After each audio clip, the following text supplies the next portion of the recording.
बिस्मिल्लाहिर्रहमानिर्रहीम। आज हम बनाने जा रहे हैं रमज़ान स्पेशल चटनी।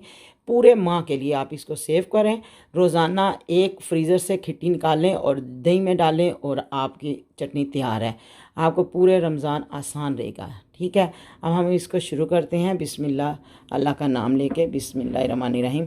सबसे पहले हम इसमें डालेंगे लेमन जूस। ये हमारे पास 2 अदद लेमन है, ये डालें इसमें। फिर उसके साथ हम डालेंगे योगर्ट यानी कि दही। योगर्ट आप तकरीबन आधी प्याली ले लें।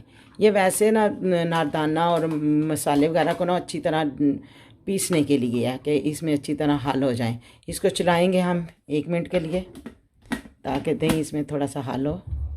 आधा मिनट के लिए इसको चलाएंगे, 1 मिनट के लिए। चले, अब इसको साथ में हम डाल देंगे अपनी अदरक, लहसुन और हरी मिर्चें।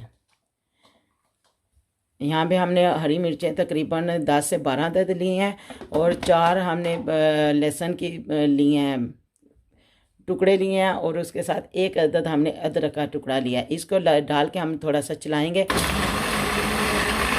ताकि जब पीस जाए अच्छी तरह ग्राइंड हो जाए। अब ये हो गया। इसके बाद हम इसमें डालेंगे जो आपको हमने मसाले बताए हैं। इसमें हम डालेंगे दरफल मिर्च, नारदाना कुटा हुआ और साथ में नमक। इसमें दरफल मिर्च आप 2 भर के ले लें क्योंकि पूरे माह की आपने बनानी है, और 2 चमचे आप उसकी ले लें नमक की, और साथ इसमें आपने नारदाना अपनी मर्ज़ी से लेना। अगर खटास आपको पसंद है तो खटास ज़्यादा ले सकते हैं। चलें, इसको चलाते हैं और इसको मेल्ट करते हैं अच्छी तरह। ये अच्छी तरह से मिक्स करना है, ये ग्राइंड हो जाएगा। अब ये ग्राइंड हो गया। अब इसके साथ हम डालेंगे थोड़ा थोड़ा करके इसमें, ये हमारे पास पुदीना और साथ में हमारे पास हरा धनिया है। इसको थोड़ा थोड़ा करके डालेंगे ताकि ग्राइंडर सही चले, इसमें फंसे ना। चलें, अब इसको हिलाएं और इसको चटनी को बनाने के लिए देखें जो आप थोड़ा थोड़ा डालेंगे ये हल्की जाएगी। चलें, फिर इसको डालें। इतनी बारीक नहीं बनानी आप लोगों ने, इसको डालते जाएं।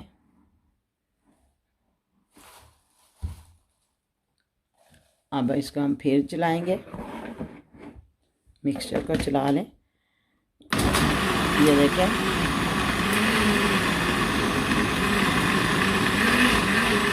इसको अब हम चम्मच के साथ मिक्स करते हैं और फिर आपको बताते हैं। फिर इसको डालें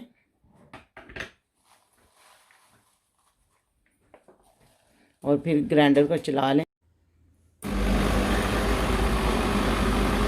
ये अब हमारी चटनी बन के तैयार हो गया। अब हम इसको निकाल के आपको बताते हैं कि फ्रीज़र में कैसे रखें। ये हमारे पास ये बर्फ़ वाले सांचे हैं, इसमें हम डालेंगे, और ये तकरीबन हमारे पास 3 सांचे हैं। इसको हम भर लेंगे और पूरे रमज़ान में आप एक निकाल के क्यूब्स और उसको दही में डालें और इसको मिक्स करके खा सकते हैं आप। ठीक है, इसके लिए आपको रोज़ाना चटनी बनाने की कोई ज़रूरत नहीं है कि अपना टाइम बचाएं। रमज़ान में जितना हो सके कुरान पाक पढ़ें, नमाज़ पढ़ें, तस्बीहां पढ़ें। ज़्यादा टाइम आप लोग उस चीज़ को दें।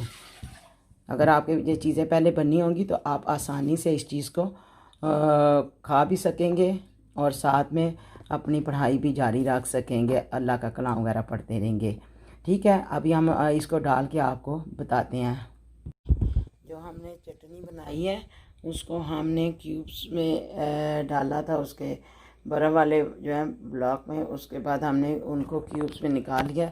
अब आप रोज़ाना हर रमज़ान में एक सुबह निकाल दें, दही में डाल के रख दें, रोज़े तक आपकी ये बन के तैयार हो जाएगी चटनी। अब हम इसको बैग में आपको फ्री बताते हैं।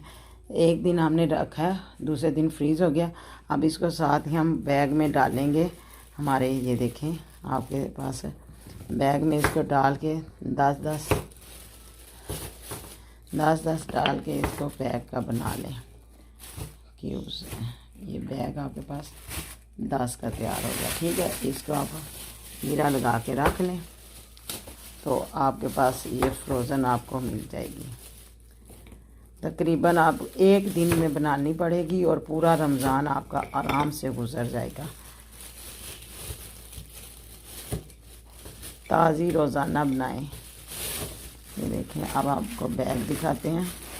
ये इस तरह हमने बैग की सूरत में निकाल लिए हैं। ये हमारे पास बैग आ गए हैं। इसको गिरा लगाएंगे और इसको पैकेटों की सूरत में हम फ्रीज़र के अंदर रख देंगे।